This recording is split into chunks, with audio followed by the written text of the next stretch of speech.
首先我们来泡发一些干香菇，再准备4块米粉，用温水泡发。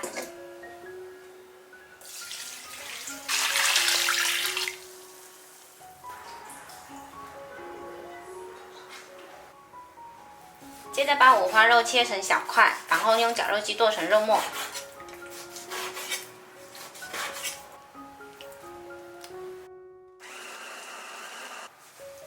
好了，我们的肉末已经绞好了，倒出来放着备用。米粉泡发了，像这样子很松散，我们就把它拿出来沥干水分。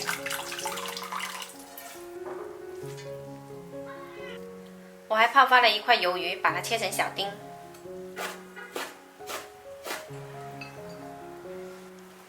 香菇泡发了，也切成小丁。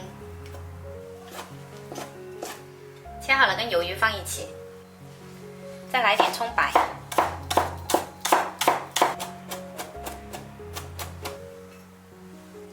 然后我们来起锅热油，把肉末放进来炒香。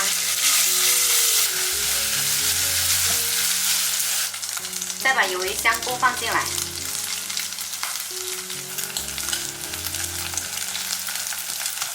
全部爆香了之后呢，调一下味，少许胡椒粉，一点点生抽，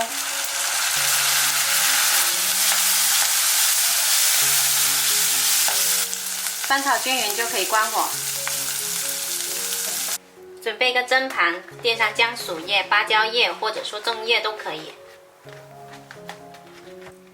这样就可以了，没有这些叶子，底下刷上一层油也可以。炒香的肉末倒到米粉中，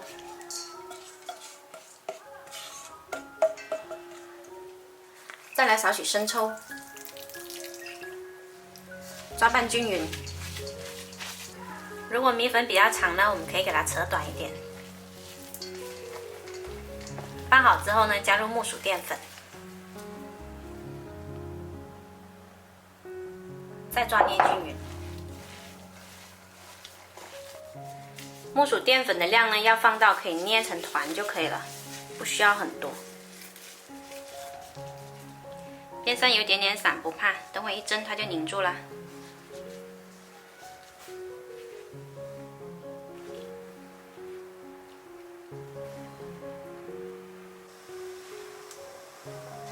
水开后上锅，大火蒸10分钟。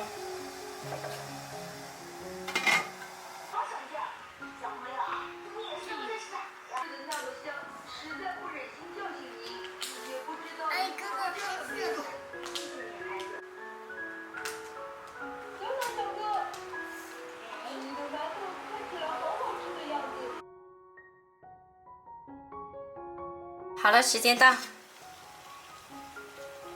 出锅前再撒上葱花。